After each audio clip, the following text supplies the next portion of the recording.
పేద ప్రజల హక్కులు కాపాడడానికి మనందరం కలిసికట్టుగా పని చెయ్యాలి. అందుకే ఎర్రజెండా సోదరులు ఆహ్వానించగానే తప్పకుండా ఖమ్మం వస్తా, 100 సంవత్సరాల మీ శత జయంతి ఉత్సవాలలో పాల్గొంటా. ఇవాళ మీరు వేరు మేము వేరు కాదు. మీరు ప్రజల కోసం కష్టపడతారు, ప్రజల కోసం కొట్లాడతారు. మీరు కొట్లాడి మీరు ఇచ్చే నినాదాలను చట్టం శాసనం చేసే పార్టీ కాంగ్రెస్ పార్టీ.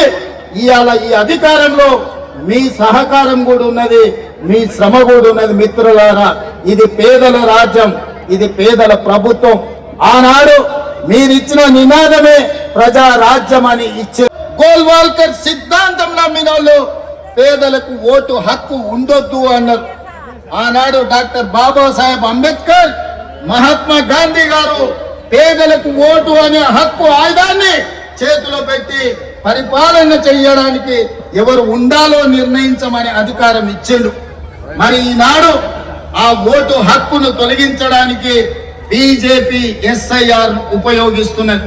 మిత్రులారా, ఈ దేశంలోనే పుట్టి ఈ దేశంలోనే పెరిగి ఇక్కడ చనిపోతే ఈ మట్టిలో కలిసే భారతీయ జనతా పార్టీకి సర్పంచులు కూడా గెలిపించుకోలేరు. ఇవాళ కమ్యూనిస్టు సోదరులు బలమైన ఉద్యమాన్ని ప్రాంతంలో నెలకొల్పినందుకే ఈ రోజు భారతీయ జనతా పార్టీకి ఈ ఖమ్మం జిల్లాలో స్థానం లేదు. అందుకే మిత్రులారా, భవిష్యత్తులో కాంగ్రెస్ పార్టీ చేయబోయే పోరాటం భారతీయ జనతా పార్టీ నరేంద్ర మోడీకి వ్యతిరేకంగా మీరందరూ కలిసి రండి. మనందరం కలిసి భారతీయ జనతా పార్టీని గద్దె దింపుదాం, రాహుల్ గాంధీని ప్రధానమంత్రిని చేద్దాం. మీ అందరి సహకారం ఉండాలి. రాబోయే 100 ఏళ్ళు పేదల కోసం మీరు కొట్లాడాలి. ఇంత మంచి కార్యక్రమాన్ని ఏర్పాటు చేసిన నిర్వాహకులకు అందరికీ కూడా మనస్ఫూర్తిగా ధన్యవాదాలు, కృతజ్ఞతలు తెలియజేస్తున్నా. All different countries and different states who are delegates are here. I wanted to congratulate my friends. You are completing your 100 years celebrations.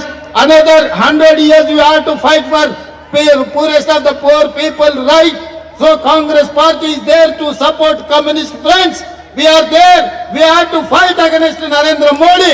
The fascist government Narendra Modi has to step down from the Prime Minister post.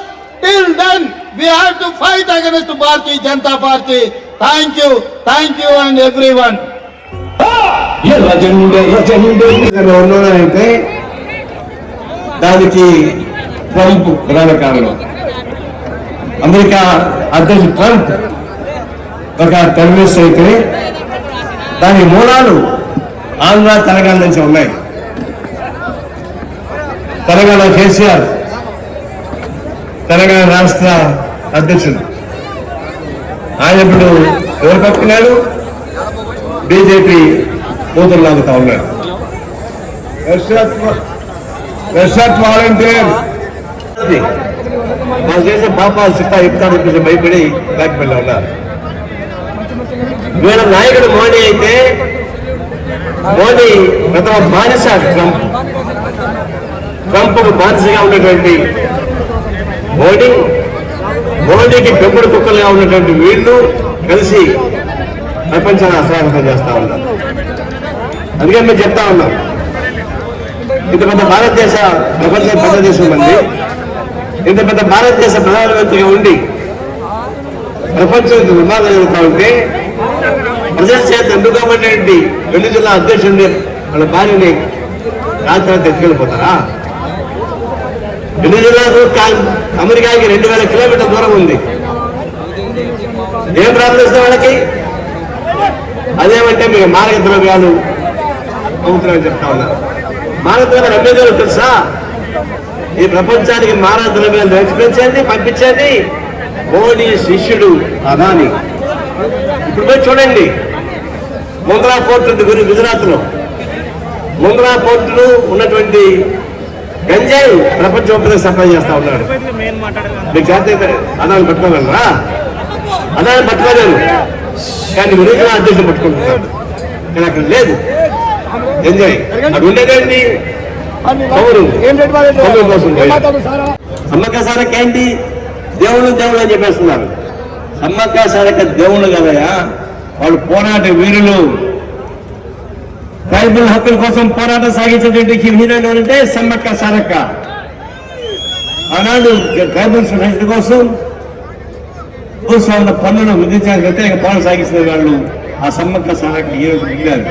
అది పోరాటం సాగుతాం అంటే feudal వ్యతిరేక పోరాటాలు రకరకాల జరిగిన communist party చాలా చేసింది, ఒక నిర్మాణపరమైన తీసుకుంది. అందుకని జాతీయ జెండాకి వచ్చింది 3 సంవత్సరాలు జాతీయ వచ్చేది కాదు. ఈ నా దేహం ముక్కలే దేశం ముక్కలు కాదేమో అని చెప్పిందంటే కమ్యూనిస్ట్ పార్టీ. పంజాబ్లో, జమ్మూ కాశ్మీర్లో, అస్సాంలో వేర్పాటువాదం వస్తా ఉంటే వేర్పాటువాదం కుదరదు మేము నిలబడతా అని చెప్పేసి కమ్యూనిస్ట్ త్యాగాలు చేశారు. జమ్మూ కాశ్మీర్లో, పంజాబ్ లో కొన్ని వందల మంది చనిపోయారు. ఆయన నిలబడ్డాం. అప్పుడే చెప్పారు చంద్రబాబు గారు, మా దేహం ముక్కలు దేశాల ముక్కలు కానివ్వం అని చెప్పారు. నిలబడ్డా తప్ప ఇంకోటి కాదు. దేశ ఐక్యంగా ఉంది, ప్రజాస్వామ్యం నిలబెడతా ఉంది, వాళ్ళకి హక్కులు కల్పించింది. ఎందుకంటే ప్రజలు సాధించారు దాన్ని. మొట్టమొదటి పాండిచేరిలో శ్రీ సుబ్బయ్య ఫ్రీడమ్ ఫైటర్, అది ఫ్రెంచ్ కాలనీలో ఉంది. ఆయన ఫ్రాన్స్ పోయి రోజుకి 5 గంటల పనిగా సాధించింది ఏమిటంటే మొట్టమొదటి భారతదేశంలో భారత ప్రభుత్వానికి కన్నా ముందు పాండిచేరిలో కమ్యూనిస్ట్ పార్టీ రోజుకి 8 గంటలు సాధించింది. అలా దేశం మొత్తం వచ్చింది. అలాగే చాలా చెప్పచ్చు, సమయం లేదు. ఇప్పుడు చెప్పాను ఒకటే, 2 రాష్ట్రాల సమస్యలు వస్తూ ఉన్నాయి. ఏ సమస్య వస్తున్నాయి? నీటి సమస్య వస్తూ ఉన్నాయి. కొట్లాడుకుంటున్నారు. నేను కూడా తెలుసు ఇక్కడ ఉమ్మడి రాష్ట్రంగా ఉన్నప్పుడు కూడా నదీ ఉంది. ఉమ్మడి రాష్ట్రం ఉన్నప్పుడు కూడా కృష్ణా నది గోదావరి సమస్యలు ఉన్నాయి. ఆ సమస్యలు మాట్లాడుకుంటూ ఉన్నాం. 2 రాష్ట్రాలు విడిపోయినాయి. విడిపోయిన జాగ్రత్తగా ఉండాలి. నీళ్ళు అనేది పన్నాలు తయారు చేసుకోవచ్చు, కానీ నీళ్ళు తయారు చేయడం సాధ్యం కాదు. అలాంటి నీటి పంపిణీ అనేది నేను ఉందని పోటీ పడాల్సిన పని లేదు. 2 రాష్ట్ర ముఖ్యమంత్రులు కలిసి కూర్చొని మాట్లాడచ్చు. చంద్రబాబు నాయుడు అనుభవం ఉన్నాడు, ఇప్పుడు 4 పర్యాలు ముఖ్యమంత్రి ఉన్నాడు. అలాంటి ఆయన చీప్ గా ప్రవర్తించకూడదు. నేను నిజాన్ని కూడా అన్నారు చెప్పా, ఇక్కడ చెప్తున్నా, కమ్యూనిస్ట్ పార్టీ అన్ని ప్రాంతం ఒకే మాట చెప్తున్న పార్టీ మాట్లాడు. ఆయన మొట్టమొదటి దాన్ని పోలవరం అనేచాలని చెప్పాడు. అదొక కాంట్రాక్టర్స్ మాఫియా గ్యాంగ్ ప్లాన్. అది అమాయకంగా మిగులు ఉన్నాయి కదా, ఇది తీసుకోవచ్చు కదా అంటున్నాడు. అది బాగా అనుభవం ఉంటుంది వ్యక్తి. మిగిలిన వాళ్ళు చెప్తారట, మిగిలిన మనం పెట్టుకుంటే మరి తెలంగాణ కదా వాళ్ళు ఏం చేస్తారు, హక్కులు వచ్చేసి అని చెప్తారు కదా. అనుభవం మాకు ఉంది కాబట్టి మాకు నీళ్ళు అన్నప్పుడు తెలంగాణకు రావు. ప్రాజెక్టులు ఎక్కువ ఉన్నాయి ఆంధ్రలో, తెలంగాణ లేవు. ఎందుకంటే మిట్ట ప్రాంతం కాబట్టి నీళ్ళు రోజు పోతాయి కాబట్టి. కాబట్టి ఇంత న్యాయం ఏంటంటే మిగులు జిల్లాలో పంపిణీ చేసుకోవాలని చెప్పేసి ప్రతిపాదన పెట్టారు. అది కరెక్ట్ అయింది. మిగులు జిల్లా గురించి మాట్లాడాను. అది వాదోపాలతో కుదరదు, స్టేట్మెంట్తో కుదరదు, తర్వాత పవర్ పాయింట్స్తో కుదరదు, మాట్లాడుకుందని చెప్పారు. కోర్టుకు పోయారు. వాళ్ళు ముందే చెప్పారు కోర్టు పరిష్కారం కాదు. 2 రాష్ట్ర ప్రభుత్వాలు కూర్చొని మాట్లాడుకోకుండా ఏ న్యాయ వ్యవస్థ పరిష్కారం చేయదని చెప్పేసి ఛాలెంజ్ చేస్తున్నారు. ఎప్పుడైనా మాట్లాడుకోండి, పరిష్కారం చేసుకోండి. ఇది 2 రాష్ట్రాలకు ఉపయోగపడతాయి కాబట్టి ఆ విధంగా ఉన్న పాయింట్ కాదు. ఇప్పుడు ప్రతిపక్షానికి డాక్యుమెంట్ చేస్తారు, సహజం, భయపడాల్సిన పని లేదు. అందుకని 2 రాష్ట్ర ప్రజానీకానికి ఉపయోగపడే పద్ధతుల్లో పరిష్కారం చేసుకోవాలని, న్యాయబద్ధమైన నీటి సమస్య కోసం కమ్యూనిస్ట్ పార్టీ 2 రాష్ట్రాల్లోనూ ఒకే మాట పైన ఉంటామని చెప్పేసి తెలియజేస్తా ఉన్నాం. దీంతో పాటు ఇంకా చాలా వస్తున్నాయి సమస్యలు. పోరాటం సాగించాలి. ఆ పోరాటం సాగించే క్రమంలోనే ఇది ఒక ఉత్తేజం, ఒక ఊపిరి, ఒక ఆక్సిజన్. ఈ ఆక్సిజన్ తోటి కార్యకర్తలు కూడా తెలంగాణలో పోరాటం సాగించాలి, విజయం సాధించాలి. ఈ 100 సంవత్సరాల ఉత్సవాన్ని జయప్రదం చేయడానికి భవిష్యత్తులో మరింత ఉద్ధృత పోరాటం సాగించాల్సిన అవసరం ఉందని చెప్పి తెలియజేస్తా సెలవు తీసుకుంటా ఉన్నారు. భారతదేశంలో పేదలు, బడుగు, బలహీన వర్గాలు, కార్మికులు, కర్షకులు, ప్రజలు ఎదుర్కొంటున్న సమస్యల పరిష్కారం కోసం 1925 డిసెంబర్ 26న కాన్పూర్ లో భారతదేశంలో భారత కమ్యూనిస్ట్ పార్టీ ఏర్పాటు చేయబడింది. భారత కమ్యూనిస్టులో ఏర్పాటు చేసిన మొదనాలలోనే కేంద్ర ప్రభుత్వం, అప్పటి ప్రభుత్వం కుట్ర పన్ని మీరట్ కుట్ర కేసు, పెషావర్ కుట్ర కేసు మొదలైన కేసులు పెట్టి ఆదిలోనే అంతం చేయడానికి చూసిన పోరాటాలు చేసి ప్రజలను సమీకరించి భారత స్వాతంత్ర పోరాటంలో వివెత్తున పాల్గొని భారతదేశానికి సంపూర్ణ స్వాతంత్రం కావాలని కాంగ్రెస్ పార్టీతో నినదించినటువంటి కమ్యూనిస్ట్ పార్టీ స్వాతంత్రం అనంతరం ఈ దేశంలో తేబాక ఉద్యమం, బెంగాల్లో ఉద్యమం, వీర తెలంగాణ భూమి కోసం, బుత్తి కోసం, శ్రామిక జనుల విముక్తి కోసం వీర తెలంగాణ పోరాటం నడిపి 4,000 మంది పార్టీ నాయకులు, కార్యకర్తలను పట్టున పెట్టుకున్నారు, మరణించినారు.